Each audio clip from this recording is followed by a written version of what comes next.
দর্শক আমন্ত্রণ ব্যবসা বাণিজ্য আর অর্থনীতির সবশেষ সংবাদ নিয়ে নিউজ 24 এর নিয়মিত আয়োজন বিজনেস আওয়ারে সাথে আছি হোসাইন শাহাদাত।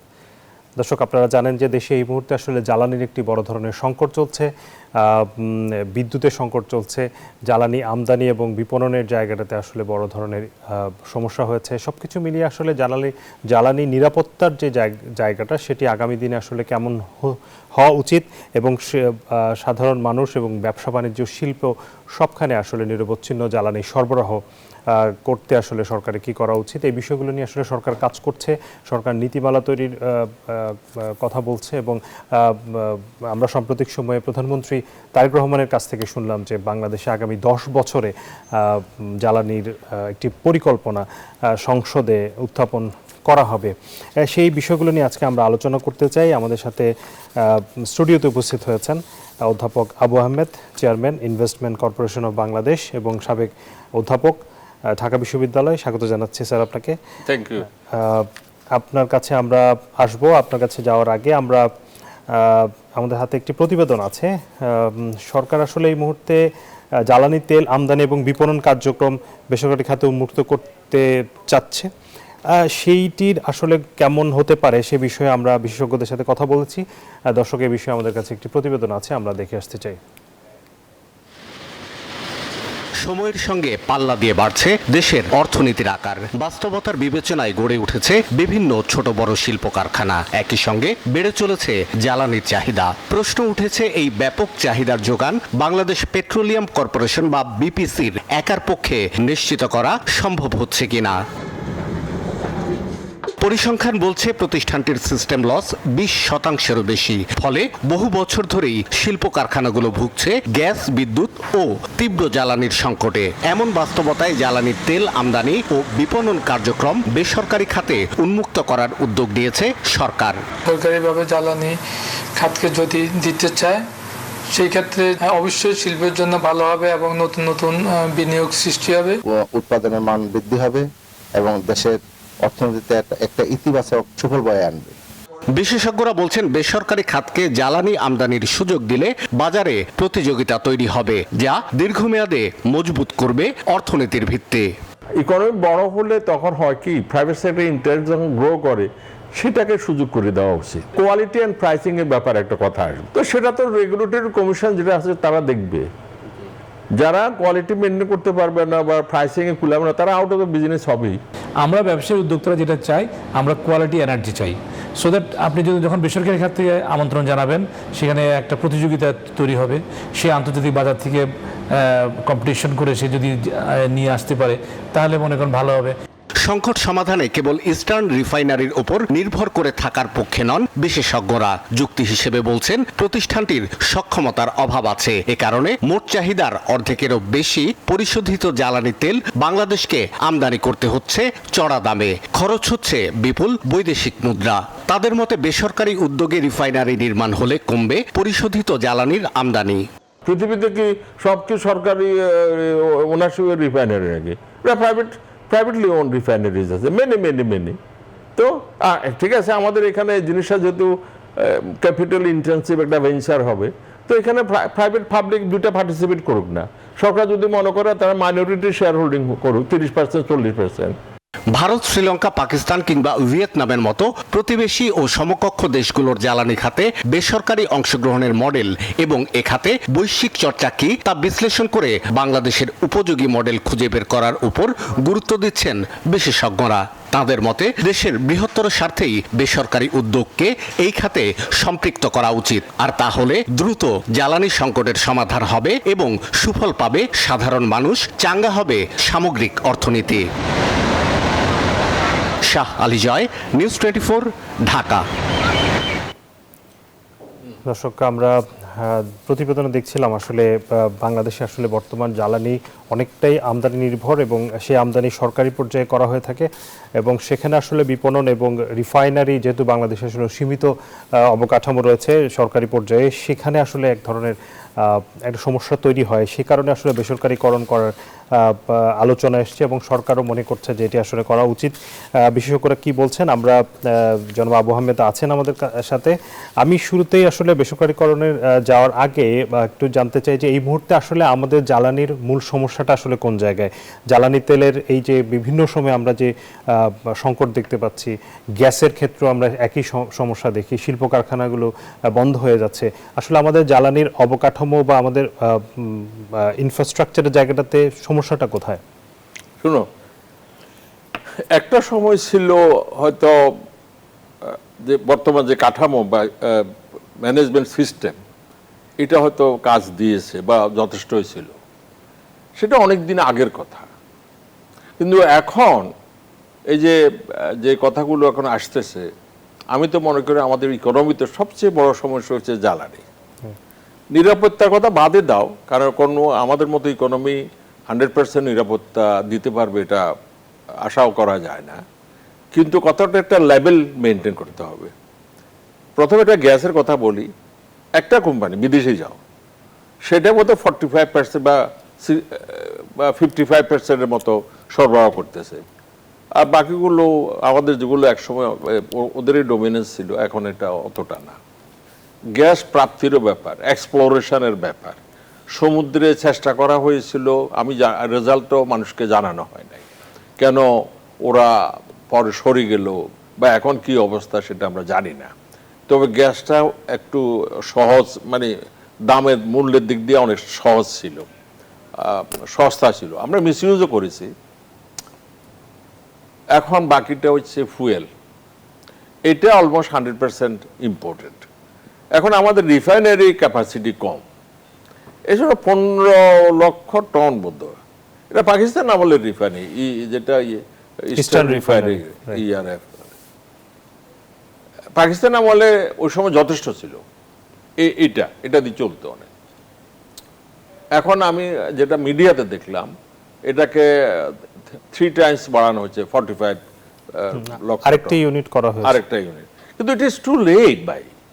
Why Bangladesh should have taken so much a long time আরেকটা ইউনিট করার জন্য? আমাদের পার্শ্ববর্তী এরা তো প্রাইভেট সেক্টরে হিউজ বড় রিফাইনারি করে ফেলছে, একাধিক কোম্পানি ওইখানে, বা অন্য দেশও করেছে। আমরা কেন অন্যখানে আমি দেখলাম অনেক গুরুত্ব দিয়েছি, কিন্তু আনফর্চুনেটলি রিফাইনারির যে এক্সপানশন দরকার বা প্রাইভেট সেক্টরকে কীভাবে ইনভলভ করা যায়, পুঁজি, এটা পুঁজি মানে ক্যাপিটাল লাগবে তো ভাই, এটা ব্যবসা। কিন্তু তো আমরা কেন প্রাইভেট সেক্টরকে আগ থেকে ইনভলভ করলাম না, এই প্রশ্নগুলো তো আসে। আমরা মাঝে মাঝে দেখতাম যে বিদেশিরা ইন্টারেস্ট শো করতেছে রিফাইনারি কনস্ট্রাকশন বা ডেভেলপমেন্টের ক্ষেত্রে, কিন্তু পরে দেখা যায় সেটা আর সত্য হয়ে ওঠে না। অনেকবার শুনেছি গত 15-20 বছরে যে হ্যাঁ অমুক দেশ আসতেছে রিফাইনারি, এখানে তারা নতুন করে ভাবতেছে, এই ভাবার মধ্যে থেকে গেছে। তারপরও এখন যদি এটা যে সেকেন্ড ইউনিট বা থার্ড ইউনিট যে করতে চাইছে সরকার, এটার কাঠামো তো আমরা জানি না, মানে ফাইন্যান্সিং কে করতেছে, এটা মানে এটা অংশীদারিত্ব কাদের, না পুরোটা সরকারের? এইসব ইস্যুগুলো সরকার মাঝে মধ্যে জনগণকে জানানো উচিত, এই আর কি। সেজন্য আমি বলবো যে বাংলাদেশে আমরা যে মডেলে এতদিন আমরা এই জ্বালানি আমদানি বা রিফাইনিং যা মার্কেটিং করেছি, সেটা থেকে একটু দূরে সরিয়ে আসা উচিত। সেখান থেকে আসলে দূরে আসার ক্ষেত্রে আমাদের আসলে পরিকল্পনা বা স্ট্র্যাটেজি কেমন হওয়া উচিত? সরকার এখন যে ধরনের চিন্তাভাবনা করছে, বেসরকারি খাতে জ্বালানি তেল আমদানি করা এবং সেটি বিপণনের একটা সুযোগ দেওয়ার পক্ষে কথা হচ্ছে, সেই জায়গাটাকে আপনি কিভাবে দেখেন? মানে এটা আমি পজিটিভলি দেখি, তবে সরকারকে অনুরোধ করব শুধু চিন্তা ভাবনা করতে করতে আপনারা এই 1 বছর 2 বছর কাটিয়ে দিবেন না।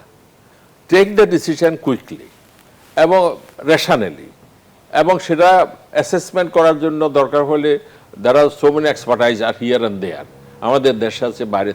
এখন কত, এটা তো বাংলাদেশকে এটা নতুন, বাংলাদেশের জন্য এটা নতুন, কিন্তু অন্যান্য দেশ তো করেছে রে ভাই, তা আমরা করি না, এটা তো আমাদের ব্যর্থতা। এখন এই যে জ্বালানি যে সংকট, এটা তো পার্টলি বিকজ অফ এই সরকারের মনোপলি, বা সরকারের মনোপলি বলবো না, আমাদের সরকারি সিস্টেমের যে লিমিটেশন, কখনো অর্থ থাকে না, কখনো ওনাদের রিফাইনিং করার ক্যাপাসিটি কুলাচ্ছে না, কখনো স্পট মার্কেট থেকে নিতে হচ্ছে। তো এই কাজগুলো কিছু আংশিক হলো আমি মনে করি বেসরকারি খাতকে যাদের ইনফ্রাস্ট্রাকচার করার ক্যাপাসিটি আছে, যাদের ইচ্ছা আছে, যাদের ক্যাপিটাল সাপ্লাই দিতে পারবে বলে তারা বলতে পারবে, তাদেরকে দিয়ে দেখতে পারে। স্যার বেসরকারি খাতে দিলে আসলে সুবিধাটা কি হবে? সুবিধাটা শোনো, বেসরকারি দিলে আমি বলবো না যে এখানে হিউজলি কম্পিটিটিভ হবে সিস্টেম, কারণ তুমি তো শত শত কোম্পানিকে দিতে পারবে না, হয়তো একটা দুটা তিনটাকে দিতে পারো। এটা এক ধরনের অলিগোপলি টাইপের হবে, মানে market to be dominated by the few firms বা ফিউ কোম্পানিজ। এটা সারা পৃথিবীতে তাই। এইসব ক্ষেত্রে শত শত কোম্পানির লাইসেন্স দেওয়া যায় না। না, আমার প্রশ্নটা হচ্ছে এই যে বেসরকারি খাতে দিলে কি আসলে আমাদের যে না, আমি বলতে সাপ্লাই চেইনের যে সমস্যাগুলো হচ্ছে, না আমি আসতেছি, তখন তাদের মধ্যে এই যে টেলিফোন, এটা যদি একটাকে দিত মনোপলি হতো, আজ তিনটা চারটে আসে বলি তো মোটামুটি একটা কম্পিটিটিভ সিস্টেম একটা কাজ করতেছে। তো জ্বালানির ক্ষেত্রেও তুমি দুটা তিনটা চারটাকে ইনভলভ করতেই পারো। টার্মস অ্যান্ড কন্ডিশন সরকার বেঁধে দিতে পারে, তবে পলিসিটা একটু লং টার্ম হতে হবে, কারণ কেউ তো এখানে বিনিয়োগ করতে আসবে না সরকার যদি 5 বছর পরে বলে যে না এগুলো আমি আর দিব না বা হবে না। সুতরাং বেসরকারি খাতকে তো অবশ্যই ইনভলভ করা উচিত। এবং তবে তাদের ক্ষেত্রে আমি যেটা দেখি আর কি, এখানের মধ্যে সরকার শুধু রিফাইন প্রোডাক্টস, মানে এই অভ্যন্তরীণ মানে আমাদের ক্রুড এনে বাংলাদেশের ভিতরে রিফাইন করার কথা বলা হয় নাই। তো ওটা যদি কেউ বেসরকারি খাত যদি পারে রিফাইনারি তৈরি করতে, তারা সরকারকেও পার্টনার হিসেবে নিতে পারে। আচ্ছা, সরকার এখানে তো সরকারের সহযোগিতা লাগবে, তাদের জমি দিতে হবে, তাদের পোর্টের কিছু অংশ ব্যবহার করতে দিতে হবে, এমনকি জাহাজও লিজ আউট করতে হতে পারে। স্টোরেজ বেসরকারি খাতে তো এখন স্টোরেজ ওই ক্যাপাসিটি আছে কিনা আমি ঠিক জানি না, এগুলো ভাড়া দিতে হবে হয়তো সরকারকে। এগুলোর পরিবর্তে সরকার ক্যাশ টাকা দরকার নাই ওই কোম্পানি করার জন্য। সরকার এগুলোকে ভ্যালুয়েশন বা সার্ভিস এগুলাকে একটা ভ্যালুয়েশন করতে পারে যে এই 1000 কোটি টাকা আমি দিলাম, এই ফ্যাসিলিটিসগুলোকে মানিটাইজেশন করতে হবে আর কি, এগুলো আমি দিলাম, এটার পরিবর্তে তুমি এত % শেয়ার আমাকে দাও, এটা কোম্পানির শেপ দেওয়া আর কি, public limited company. At the end সরকার যদি এটা সাকসেসফুল হয় তাহলে বেশ ভালো দামে শেয়ার বাজারের মাধ্যমে সরকারের অংশটুকু বেচতে পারবে। এটা হচ্ছে লাভজনক হবে সরকারের জন্য। আমি বলছি না সরকার তুমি ক্যাশ টাকা দিতে হবে, তুমি ল্যান্ড দিবা, তুমি স্টোরেজ যেটা আইডল পড়ে আছে সেটা দাও, যেটা তুমি যেটা যেখানে দরকার সেটা তাদেরকে দাও, লিজ আউট করো, রেন্ট নাও। তো তাহলে তো সরকারের এটার মাধ্যমে সরকারের ইনকাম হবেই। আরেকটা কথা আমি বলতে চাইছি, BPC was okay, but economy যখন ছোট ছিল, এখন আমি যদি আমার ইকোনমিকে আমি যদি 5.5 মানে 6 আমাদের বাজেটে কিন্তু প্রাক্কলন করা হচ্ছে 6.5 জিডিপি গ্রোথ রেট। আমি যদি আমার ইকোনমিকে যদি উপরে নিতেই চাই এবং নেওয়াই উচিত, তাহলে তোমার প্রাইভেট সেক্টর ইনভেস্টমেন্ট তো হতে হবে। আমি প্রাইভেট সেক্টর ইনভেস্টমেন্টের জন্য জায়গাগুলো যদি ওপেন আপ না করে দিই, আর আমি বলতেছি তুমি প্রাইভেট সেক্টর কি, তারা ডাল চাল চিনি এগুলোর ব্যবসার জন্য ওই ব্যাংক থেকে শত শত কোটি নিয়েছে, অনেকে পাচারও করেছে। তো এটা তো ঠিক না, ইউ মাস্ট ওপেন আপ যে এরা পারে কিনা। হ্যাঁ, তোমার কনসার্ন থাকতে পারে, কনসার্নটা হচ্ছে যেহেতু it is new one, quality and pricing নেওয়া। তো সেটা তো ইন্ডিপেন্ডেন্ট রেগুলেটরি বডি বা কমিশন তো আছেই, তারা দেখবে যে প্রাইসিং ঠিক হচ্ছে কিনা, না ওইটা কনজিউমারকে জিম্মি করা হচ্ছে। এটা আমার কাছে মনে হয় না, কারণ এরা যখন জিম্মি করতে পারে না, ওরা কেন পারবে? এটা নিয়ে স্যার এক ধরনের সমালোচনা হচ্ছে, এই সিদ্ধান্তের কথা যখন সরকার চিন্তা ভাবনার কথা বলছে, তখন বিভিন্ন জায়গা থেকে আমরা দেখতে পাচ্ছি যে নানান ধরনের সমালোচনা হচ্ছে যে যেহেতু এটা স্ট্র্যাটেজিক পণ্য, সরকারের হাতে নিয়ন্ত্রণে রাখা হয়েছে এত বছর, এখন বেসরকারি খাতে দিলে এক ধরনের ভয় কাজ করছে। সেই জায়গাটা থেকে আসলে সেই যুক্তি আমার হাসি পায় বিলিভ ওই সিটা ইম্পোর্ট করতে বলে কেউ বলে যে এটা স্ট্র্যাটেজিক অ্যাসেট, তাহলে পৃথিবীর সব সি ফুড স্ট্র্যাটেজিক, তারা কি লিজ আউট করতেছে না সার্ভিস পাওয়ার জন্য, ম্যানেজমেন্ট দিচ্ছে না, ওই যে কম্পিটিটিভ সিস্টেমে দিবে, ট্রান্সপারেন্ট সিস্টেম। আরে হোয়াট ইজ স্ট্র্যাটেজিক? অন্যান্য দেশে কি স্ট্র্যাটেজিক বলে 100% সরকারের হাতে আছে এটা? তাহলে ইন্ডিয়ার রিলায়েন্সকে কিভাবে দিচ্ছে? বা আর টাটাকে কিভাবে দিচ্ছে, আদানিকে কিভাবে দিচ্ছে, এস্টেটিস পণ্য, এটা পাবলিক গুডস। এটা এমন না তো আমাদের ওই ডিফেন্স বা আমাদের কি জানি বলে মানে ইন্টেলিজেন্স গোপনীয়, নাথিং লাইক দ্যাট। তো এটা কোনো ভালো আর্গুমেন্ট নাই। যেটা আর্গুমেন্ট থাকতে পারে যে ভাই আপনি কয়েকটাকে দিলে তারা যদি আবার মনোপলি ক্রিয়েট করে, তারা প্রাইসিং যদি উপরের দিকে নিয়ে যায়, তারা যদি কোয়ালিটি প্রোডাক্ট সাপ্লাই না দেয়, তাহলে আপনি কি করবেন, সেটা নিয়ে তাদের কনসার্ন হতে পারে। সেটা রেগুলেটরি সিস্টেম দাঁড়া করালে আমি আশা করি এটা নিয়ে সমস্যা হবে না। আচ্ছা, যদি সমস্যা হয়ও তখন এটা রেকটিফাই করা যাবে। কি আমরা কি কুইক রেন্টাল থেকে বিদ্যুৎ দিচ্ছি না? হ্যাঁ, ঠিক আছে, ওইখানে আইডল ক্যাপাসিটি মানে ক্যাপাসিটি চার্জ নামে একটা আছে, হয়তো তখন ওই অপশন না দিলে কেউ আসতেও না। যাই হোক, ত্রুটি বিচ্ছিন্নতা আছে, বাট এখন তো আমাদের একটা বিরাট একটা অংশ ওই যে প্রাইভেট সেক্টর প্রডিউস করতেছে। ক্যান ইউ বিলিভ 20-30 বছর আগে প্রাইভেট সেক্টর বিদ্যুৎ প্রডিউস করবে, সেটা আবার সরকার কিনবে, এই চিন্তাই তো ছিল না। রাইট। তাহলে গ্যাসের এলপিজির ক্ষেত্রেও এলপিজি আজকে যদি আমি বলি যে এলপিজি আর ইডিবল অয়েল সরকার আনবে, শুধু অন্যরা পারবে না, এটা সরকার পারবে? এটা অসম্ভব একটা মানে চিন্তার, এগুলো একটু চিন্তা করা উচিত যে আমার সমস্যাটা কি। যদি আমি মার্কেটিং কে করবে, একটা কথা আছে, সরকারের 3টা ফুয়েলের ক্ষেত্রে সরকারের 3টা মার্কেটিং কোম্পানি আছে, পদ্মা, যমুনা, মেঘনা। ওরা করতেছে, ওরা লাভজনক প্রতিষ্ঠান, ওরা আবার শেয়ার বাজারের লিস্টেড কোম্পানি। ওটা ওদের মাধ্যমেও করা যেতে পারে, প্যারালাল ডিপো স্থাপনের মাধ্যমে বা প্রাইভেট সেক্টরে ইনভলভ করে সেটা করা যেতে পারে। তবে ওটা একটু দেখতে হবে এই মডেলটা বা এই ধরনের মডেলস গুলো বাইরে কিভাবে কাজ করতেছে, কি মার্কেটিংটা কি প্যারালাল চলতেছে, যে সরকারও আছে, ইয়ে আছে, না একটা নির্দিষ্ট জায়গাতে প্রাইভেট সেক্টরকে দিয়ে দেওয়া হয়েছে যে তুমি এই জেলা বা এই রিজিয়নকে তুমি সার্ভিসিং করো। তো এইটা দেখতে পারি। তবে আমি তো ওই মানে ওইগুলো দেখি নাই কোনোদিন, মানে বিদেশের এই সময় সেগুলো প্র্যাকটিক্যালি দেখতে পারে, সরকার পরীক্ষা করে দেখতে পারে। আমার একটা অনুরোধ থাকবে সরকারের কাছে, this is good idea, you open up this field to the private investment. এটা ফরেন থেকে হতে পারে, লোকালও হতে পারে। আর আমি এটাও বলবো না শুধু একটাকে দেন বা দুটাকে দেন, যাদের ইনফ্রাস্ট্রাকচার আছে, যাদের ক্যাপিটাল সাপ্লাই ক্যাপাসিটি আছে, যাদের ইচ্ছা আছে, তাদেরকে দিবেন। এটা আমার কাছে মনে হয় it is the right way. কারণ সরকারের পক্ষে জ্বালানি নিরাপত্তা, এই যে আমাদের ফ্যাক্টরিগুলি বন্ধ হয়ে যাচ্ছে শুধু এই কারণে, অনেকগুলো ফ্যাক্টরি, আর কেউ তো ইনভেস্টমেন্টে আসবে না আনলেস, আচ্ছা এটা এই যে মিরেশ্বরায় ওই যে স্পেশালি। স্যার, আমরা সে আলোচনায় যাব, আপনাদের একটা বিরতির সময় হয়েছে। দর্শক, বিজনেস আওয়ারে সময় হলো বিরতির, ফিরবো একটু পর। আলোচনা আরো বাকি আছে, সাথেই থাকুন। স্বাগত আরো একবার বিজনেস আওয়ারে। আমরা আলোচনা করছি ভবিষ্যৎ জ্বালানি নিরাপত্তার নিয়ে। আমাদের সাথে আছেন অর্থনীতিবিদ আবু আহমেদ। স্বাগত জানাচ্ছি আবারও আপনাকে। আমরা আসলে সরকার, আমরা দেখলাম যে বেশ কিছু বিষয় বলছেন যে জ্বালানির যে বর্তমান যে পরিস্থিতি, সেটি নিয়ে আসলে অনেকেই এটিকে ব্যবহার করার চেষ্টা করছে অন্যভাবে, এবং নানান ধরনের এটার মধ্যে জটিলতা তৈরি করার চেষ্টা করছে, সরকারকে বিপদে ফেলাতে চেষ্টা করছে। এই জায়গাগুলো আসলে কেন বলা হচ্ছে? আমি একটা কথা বলি, এই দেশে বাধা দেওয়ার লোকের অভাব নাই।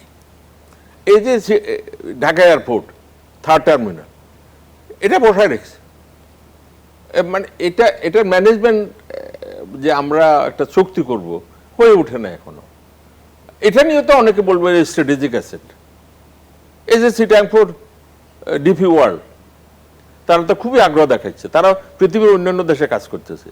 তো ইন্ডিয়া বা আদার কান্ট্রি যদি তাদেরকে দিতে পারে এবং সেখানে যদি এইটাকে স্ট্র্যাটেজিক অ্যাসেটের নামে না দিত, তাহলে কি ভালো হতো? আমরা করতে পারি না বললেই তো আমরা ফরেন ইনভেস্টার্স বা ফরেন কোম্পানিকে ইনভলভ করতে চাইছি, অথবা এফিসিয়েন্সির জন্য, অথবা মানে আমাদের ক্যাপিটাল অতটা নাই বলি বা এক্সপার্টাইজ নাই। এই ক্ষেত্রে যেটা তুমি কোন প্রশ্ন করলে না স্যার, যেটা করলাম যে সরকার যে জ্বালানির ইস্যুটা নিয়ে, শুনো, জ্বালানির ইস্যুটা অত্যন্ত বার্নিং ইস্যু। আমি এই একটা ইস্যু সরকারকে বেকায়দায় ফেলতেছে। আমার ইকোনমি যদি উপরে না যায়, এমপ্লয়মেন্ট বাড়বে না। ইনভেস্টমেন্ট যদি না হয় প্রাইভেট সেক্টর থেকে, এমপ্লয়মেন্ট বাড়বে না।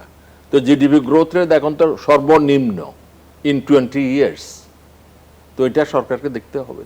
এইসব ক্ষেত্রে দেরি করা যাবে না প্লিজ। হ্যাঁ, চিটাগাং পোর্টের ক্ষেত্রে, এয়ারপোর্টের ওই আমাদের ঢাকা এয়ারপোর্টের ক্ষেত্রে, এই ক্ষেত্রে, এই জ্বালানির ক্ষেত্রে শুধু যদি আমরা সময় ক্ষেপণ করি, তো আমাদের যদি আনএমপ্লয়মেন্ট আরও বাড়তে থাকে, দারিদ্রতা বাড়তেছে, দারিদ্রতা বাড়বে, এগুলোকে তো আমরা ট্যাকেল দিতে হবে। মানুষকে তো মানুষের কাছে একটা মেসেজ দিতে হবে যে government is serious in taking the right kind of decision. বাবা গুণা করতে করতে যদি আমরা 1 বছর 2 বছর কাটিয়ে দিই, very unfortunate. This country, this economy remain poor because of our inaction, not because of our action, because of our inaction and hesitation. You kept this economy poor by option and at your own will. অন্যান্য দেশ করে নাই। তো এখন যদি তুমি ইকোনমিকে উপরে না নিতে পারো, প্রপার্টি বাড়বে। প্রপার্টি বাড়লে তখন তোমার এই যে গরিব লোকগুলা তখন একে অপরকে ব্লেম করতে থাকবে, ইনক্লুডিং দ্য গভর্নমেন্ট। তখন তোমরা যেটা করবে সেটা হচ্ছে you divide the property, you distribute the property. তখন হবে কি রেশন কার্ডের প্রশ্ন আসবে, টিসিবির মোর ইনভলভমেন্টের প্রশ্ন আসবে, লম্বা লাইন হবে ট্রাকের পিছনে। তো এগুলোকে দেখার জন্য আমাদেরকে দেখার জন্য আমাদেরকে এভাবে মানে তৈরি থাকতেই হবে। স্যার, আমরা একটু গ্যাসের আলোচনায় যেতে চাই। এই মুহূর্তে আসলে জ্বালানি তেলের যেমন বিভিন্ন সময় সংকট দেখা দিচ্ছে, গ্যাসের সবচেয়ে সমস্যা আসলে সবচেয়ে বেশি, বিশেষ করে শিল্প কারখানায়।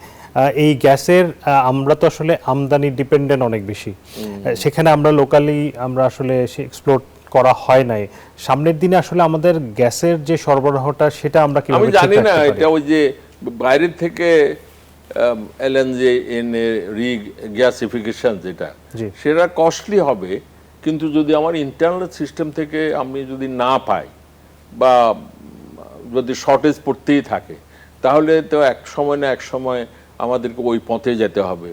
ওই যে যেটা কিন্তু স্যার আমরা তো এলএনজি আমদানি করছি, কিন্তু সেটাও তো ঠিক সময়ে আসছে না দেশে, এবং সরবরাহটা ঠিক থাকছে। সেটা বোধহয় আমাদের ওই যে ওই যেখানে ইয়াতে ওই ইনফ্রাস্ট্রাকচার ঘাটতি বা পোর্টের সমস্যা হচ্ছে, যেটা বাঁশখালী না, ওইটা কি না, মাতারবাড়ি, ওটাকে কিন্তু খুব প্রায়োরিটি দিতে হবে। হ্যাঁ, আর বিদেশিরা যদি করে দিতে পারে, তারা ব্যবসা করে নেক না কিছু, তো আমরা যদি পারি তো ভালো। তো আমাদের এলএনজি লাগবে, এটা বড় রকমের প্ল্যান লাগবে, এটা ঠিক মানে যারা এগুলোতে ইনভলভ তারাই জানবে ভালো। আর বিদেশে তো এটা করা হয়েছে ভাই, অনেক দেশে তো গ্যাস নাই, তো তারা কি তাদের শিল্প কারখানা চালাচ্ছে না? How they are running their industries. আমাদের তো আমরা লাকি যে বাংলাদেশে বহুদিন যাবত খুব সস্তায় প্রাকৃতিক গ্যাস আমরা পেয়েছি, এখনো অনেক জায়গাতে আছে, এক্সপ্লোর করতে হবে, ওইটা লেস কস্টলি হবে আমদানির থেকে। তো সেই জন্য পুঁজির ব্যবহার সেখানেও হওয়া উচিত। আমাদের লোকাল, আমি জানি না লোকাল ক্যাপিটাল আমাদের এই গ্যাস এক্সপ্লোরেশনে যায় নাই কেন না, সরকারের বাধা ছিল সেটা আমি ঠিক জানি না।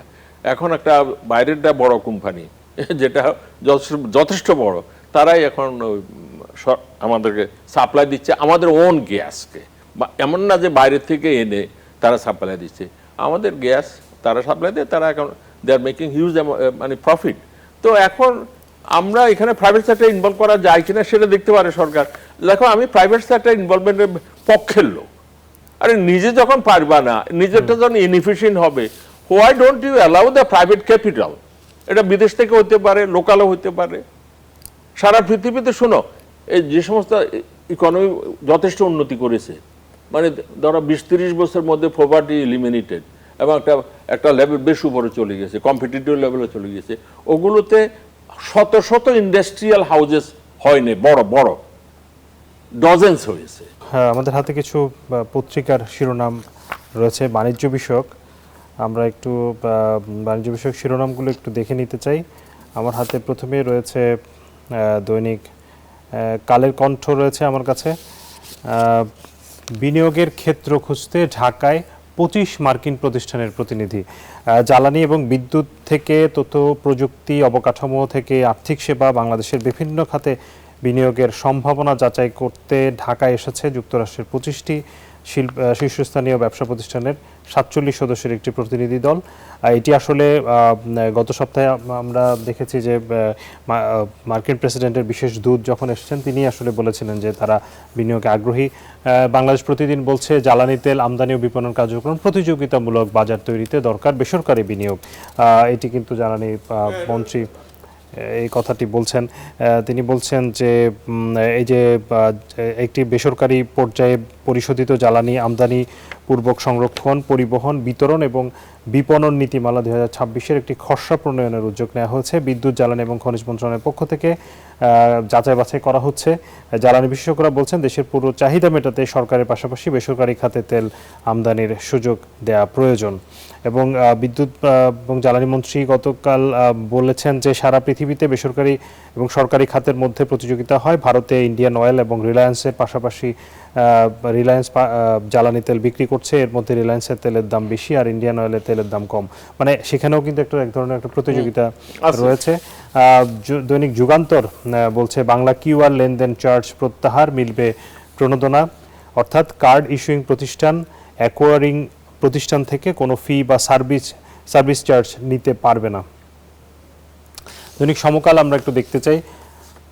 এবার সব হারাচ্ছেন 3 আর্থিক প্রতিষ্ঠানের শেয়ার হোল্ডাররা। স্যার, এটি আমাদের জন্য আরেকটি আসলে খারাপ খবর।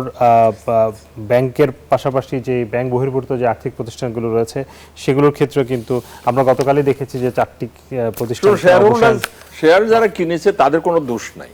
জি, ওই যে যারা এসব কোম্পানি মানে শোষণ করেছে বা এক্সপ্লয়েট করেছে এবং ওই অর্থ করি তারা লোপাট করেছে বিভিন্ন কায়দা, এগুলো তারাই মানে অধিকাংশ মানে প্রায় ক্ষেত্রে তারাই দায়ী।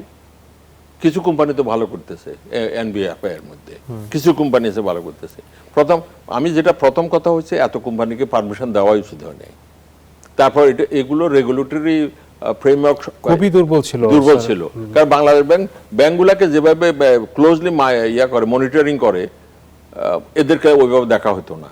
এদেরকে ডিপোজিট নেওয়ার জন্য অনুমোদন দেওয়া হয়নি। তবে এরা লং টার্ম ওই যে নিতে পারতো, লোন আর কি, ওইটা এফডিআর টাইপের। হ্যাঁ, তো এগুলো এখন আমি কি বলবো, এটা ব্যাংকের ক্ষেত্রে আছে যে কয়েকটা বন্ধ হয়ে যাচ্ছে না, ব্যাংকের ক্ষেত্রে আরো কয়েকটা চলে কিনা আই মিন ডাউট।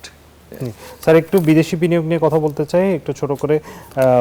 বেশ কিছু দেশ আসলে বাংলাদেশে এই মুহূর্তে বিনিয়োগে আগ্রহ দেখাচ্ছে। চায়নার অর্থনৈতিক অঞ্চল চালু হয়েছে, মানে কাজ শুরু হয়েছে।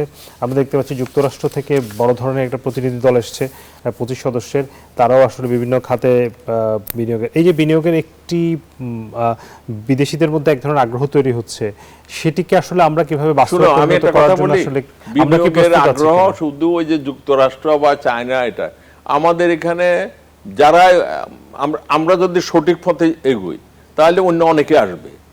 তারা তো এসে দেখে যে বাধা বিপত্তি, যে ঢাকা এয়ারপোর্ট থেকে শুরু হয় তাদের মানে খারাপ ধারণা। ঢাকা এয়ারপোর্টকে আমরা একটা ইন্টারন্যাশনাল লেভেলে নিতে পারি না, অথবা ইন্টারন্যাশনাল লেভেলের কথা বাদে দাও, এটা রিজিওনাল লেভেলে তো একটা নেওয়া যাবে। তো সেটার জন্য আমরা সিরিয়াসলি কখনো দেখি নাই। তো এইগুলো একটা কথা। আরেকটা হচ্ছে ওই যে বিদ্যুৎ আর জ্বালানি, তো এখন তারা বিনিয়োগ করতে আসবে, বিদ্যুৎ আর জ্বালানি তো তারা সাথে নিয়ে আসবে না, তারা ডলার নিয়ে আসবে। এখন তারা যে সমস্ত খাতে বিনিয়োগ করতে চাইবে সেই সমস্ত খাতে যদি তারা এগুলো তো বিনিয়োগ করতে চায়, ঠিক আছে, ওকে। জ্বালানি, এখন জ্বালানি তো আমাদেরকে নিশ্চিত করতে হবে, আমাদের প্রাইভেট সেক্টর বা তারা যদি ইনভলভ হতে চায় তাদেরকেও। বাংলাদেশে কিন্তু শোনো, কিছু জিনিস সিদ্ধান্ত দিতেই হবে এবং একটা সিগন্যাল দিতে হবে। একটা কান্ট্রি যদি ভালো করে ইনভলভ হয়, দ্বিতীয় কান্ট্রি হবে, দ্বিতীয় কান্ট্রি হলে তৃতীয় কান্ট্রি হবে। আর কান্ট্রির গভর্নমেন্ট হবে না, ওগুলো হবে প্রাইভেট সেক্টর। এটা আমাদের মনে, যুক্তরাষ্ট্রের সরকার আসে এখানে কিছু করবে না, ওদের কোম্পানিগুলো ইন্টারেস্ট তারা শো করতে পারে। আমরা ওয়েলকাম জানাই সবাইকে। চাইনিজেরা ওইখানে মধ্যে আনোয়ারাতে শুরু করেছে, ওটার ট্যানজিবল রেজাল্ট যদি সামনে আসে তখন অন্যরা ফলো করবে। ওদেরকে মধ্যে মংলাতেও দেওয়া হয়েছে। তা আমি আশা করি যে যারা মিরেশ্বরে আমাদের এটা হচ্ছে রোল মানে মডেল, মানে সবার সামনে তুলে ধরা একটা সেটাকে সাকসেসফুল করা হোক। সেখানে অনেক বিনিয়োগ করার অনেকে ইচ্ছা প্রকাশ করেছে, দেরি করা যাবে না। দেরি করা যায়। আচ্ছা শোনো, এই অর্থের, অনেকে বলে স্যার অর্থের অভাব, কিসের অর্থের অভাব? তুমি কি সিকিউরিটাইজেশনের মাধ্যমে পদ্মা ব্রিজকে বিক্রি করে দেওয়া যায় না? মানুষ তো কিনতে রাজি আছে। সুকুক বলো, বন বলো, পৃথিবীর একটা প্রজেক্ট বিক্রি করে আরো 2টা প্রজেক্ট করা হয়েছে। প্রজেক্ট তুমি বিক্রি করার বিদেশিদের কাছে না, দেশের লোক জনগণের কাছে। ওই বাংলাদেশ ব্যাংক সরকার করতেছে, বড় করে, মানে সরকারের বাজেট ডেফিসিট আছে। সুকুক বিক্রি করছে 10 টাইমস ডিমান্ড করছে। মানে এটা ইসলামিক একটা বন্ড, ইসলামিক একটা ইনস্ট্রুমেন্ট। বন্ডের প্রতি কিন্তু মানুষের আগ্রহ ব্যাপক ব্যাপক। তো এটাকে বলা হয় সিকিউরিটাইজেশন। মানে হচ্ছে ধরো 9-10 বছরের জন্য ওইখান দিয়ে ট্রাক চলতেছে না, গাড়ি চলতেছে না, তারা টোল দিচ্ছে না। তো ঢাকা চিটাগাং রোড যদি 10 লেনের হয়, তো এটা প্রাইভেটলি যদি ম্যানেজড হয় এবং যদি 2 ঘন্টার মধ্যে চলে যেতে পারে, মানুষ তো 500 টাকা দিতে রাজি আছে। হ্যাঁ, তো কথাটা হচ্ছে টাকাটা কোথায়, সরকারের অংশ কোথার থেকে আসবে? আমি তো দেখাই দিচ্ছি, এই যে এগুলো সিকিউরিটাইজ করেন, এই যমুনা ব্রিজ, এই পদ্মা ব্রিজ, আরো আছে, সরকারের বহুত অ্যাসেট আছে। You just sell, securitize and then take the money in thousands of crore টাকা, then supply the capital for the new projects. এই তো কথা। এভাবে তো পৃথিবীর অন্যান্য ইকোনমি কিন্তু এইভাবে আলোচনা শেষ করব। স্যার একটু শেয়ার বাজার নিয়ে কথা বলতে চাই। আপনাকে যেহেতু পেয়েছি, আপনি শেয়ার বাজার নিয়ে আসলে ব্যাপক গবেষণা করেছেন, শেয়ার বাজারে কাজ করেছেন। এই মুহূর্তে কি আপনার কাছে কোনো গুণগত পরিবর্তন? গুণগত চেষ্টা করা হচ্ছে। এমনি আমাদের শেয়ার বাজার, বিশ্বাস করো, ছোট হয়ে গেছে। মানে ইকোনমি বড় হয়েছে, কিন্তু সেটা অনেকটা ওই ব্যাংক নির্ভর হয়েছে। এই যে জন্য ওই ব্যাংকের এখন average, on an average NPL খেলাপি হয়েছে 35-36% মতো, কোন ব্যাংকে 77%, 90%। তো এখন আমরা যদি মানে রং মোডে ফাইন্যান্সিং করি, মানে আমাদের বিজনেসেস গুলো, তাহলে এটা হবেই। আচ্ছা, এগুলো একটা। আরেকটা হচ্ছে ওই যে তুমি যেটা বললে, 4টা কোম্পানি 3টা কোম্পানি বন্ধ হয়ে যাচ্ছে। এভাবে ব্যাংকিং সেক্টরও অনেকগুলা কোম্পানি চলার মতো নাই। Mutual fund industry discredited, totally discredited. NBFI কাজ করতেছে না। বিমা কোম্পানিতে একটা বিরাট একটা ফ্রডুলেন্ট অ্যাক্টিভিটিজে তারা জড়িত।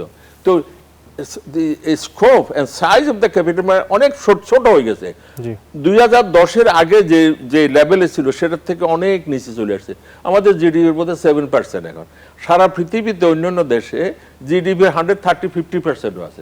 হ্যাঁ, সাইজ অফ দ্য মানে মার্কেট ক্যাপিটালাইজেশন যেটাকে বলা হয়। তো আমরা গড়ে তুলতে পারিনি। এই আমার দুঃখ লাগে যে এই কমিশন কিন্তু চিন্তাধারার দিক দিয়ে স্বচ্ছ। এখন আশা করতেছি রেজাল্ট দেখাবে। ধরো জুলাই মাস চলে গেল, অগাস্ট চলতেছে, 1-2টা ডাইরেক্ট লিস্টিং এর কথা বলা হচ্ছে, is very good. Direct listing হয় কি, সময় কম লাগে, আর ডিমান্ড সাপ্লাইয়ের মধ্যে প্রাইস ডিসকভারি হয়, এবং দ্যাট ইজ ফেয়ার। আর এখানে ওই যে আইপিওর মাধ্যমে ওই যে বিদেশি কোম্পানি, তাদের তো ক্যাপিটালের দরকার নাই, তো তারা কেন ওই আইপিও ইস্যু করবে? তারা ডাইরেক্ট লিস্টিং এ আসতে পারে। কিছু প্রণোদনা দেওয়া আছে সিস্টেমে, ট্যাক্স রিলেটেড। ওটা যদি যথেষ্ট না হয়, আমি অনুরোধ করব সরকারকে যে ওদের সঙ্গে কথা বলি, তারা কি হলে তারা আসতে চায়। কারণ ইন দ্য লং রান যদি লিস্টিং এ আসে তারা, তখন তাদের ট্যাক্স বেশি দিবে। এই যে আজকে second largest tax paying company হচ্ছে গ্রামীণ ফোন, আর ফার্স্ট হচ্ছে ওই ব্রিটিশ আমেরিকান টোবাকো কোম্পানি। তো আর সেখানে টোবাকো সেক্টরে তো আরো ছোট ছোট অনেক কোম্পানি আছে, তারা কি ট্যাক্স দিচ্ছে? কারণ তাদের ব্যবসায় তো তুমি জানো না what the hell they are doing. এই জন্য আমি বড় কোম্পানিগুলোকে আসলে আনতে হবে। আমরা আলোচনা শেষ করব। আপনাকে অনেক ধন্যবাদ, thank you for inviting me, সাথে সময় দিয়েছেন। দর্শক, আমরা আলোচনা করছিলাম জ্বালানি খাতের নিরাপত্তা এবং ভবিষ্যৎ নিয়ে। আমাদের সাথে ছিলেন ঢাকা বিশ্ববিদ্যালয়ের সাবেক অধ্যাপক, অর্থনীতিবিদ জনাব আবু আহমেদ। এরই সাথে নিচ্ছি আরও একটি বিরতি, ফিরবো একটু পর আরও সংবাদ দিয়ে। স্বাগত আরও একবার বিজনেস আওয়ারে। দর্শক, আপনারা জানেন যে সেমিকন্ডাক্টর নিয়ে আসলে বিশ্বব্যাপী এখন এক ধরনের ঠান্ডা যুদ্ধ চলে বড় বড় দেশগুলোতে, যেখানে আসলে নেতৃত্ব দিচ্ছে চায়না। কিন্তু এই সেমিকন্ডাক্টর শিল্প, যেটি আসলে বর্তমান প্রযুক্তি বিশ্বের সবচেয়ে গুরুত্বপূর্ণ যে চিপ তৈরিতে ব্যবহৃত হয়, সেই সেমিকন্ডাক্টর যে তৈরির যে যেই কাঁচামাল সেটি পাওয়া যেতে পারে বাংলাদেশের যে নদীগুলো রয়েছে পদ্মা, মেঘনা বা যমুনা, সে নদীর যে বালি রয়েছে সেখান থেকেই পাওয়া যেতে পারে। এটি আসলে জিওলজিক্যাল সার্ভে অফ বাংলাদেশের এক গবেষণায় উঠে এসেছে। যদি সেটি হয় আসলে সেক্ষেত্রে বাংলাদেশের প্রযুক্তি খাতে একটি বড় ধরনের বিপ্লব হতে পারে। এ নিয়ে আমাদের সহকর্মী আল মোহাইমিনুল খানের একটি প্রতিবেদন আছে, চলুন দেখে আসি।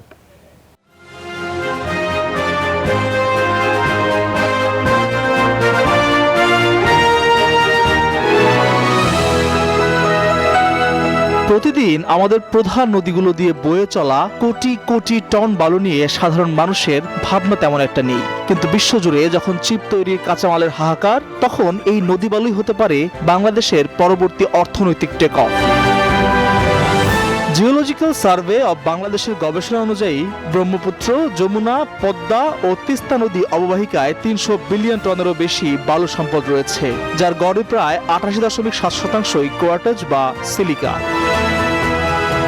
কৃত্রিম বুদ্ধিমত্তা, 5G, 6G যোগাযোগ এবং ইলেকট্রিক গাড়ির প্রবৃদ্ধির কারণে বৈশ্বিক বাজারে হাই পিউরিটি কোয়ার্টার্স বা HPQ এর চাহিদা এখন তুঙ্গে। কিন্তু বাংলাদেশের বালু দিয়ে কি সরাসরি সেমিকন্ডাক্টর চিপ তৈরি সম্ভব? গবেষণা বলছে প্রচলিত শোধন প্রক্রিয়ায় বাংলাদেশের নদীবালু থেকে 99.5% বিশুদ্ধ সিলিকা পাওয়া সম্ভব, যা গ্লাস, অপটিক্যাল ফাইবার এবং সিরামিক শিল্পের জন্য চমৎকার। কিন্তু মাইক্রোচিপ বা সিলিকন ওয়েফার তৈরির জন্য প্রয়োজনীয় ইলেকট্রনিক গ্রেড পলিসিলিকনের বিশুদ্ধতা হতে হয় 99.999999% বা 99 পেয়ার পিউরিটি।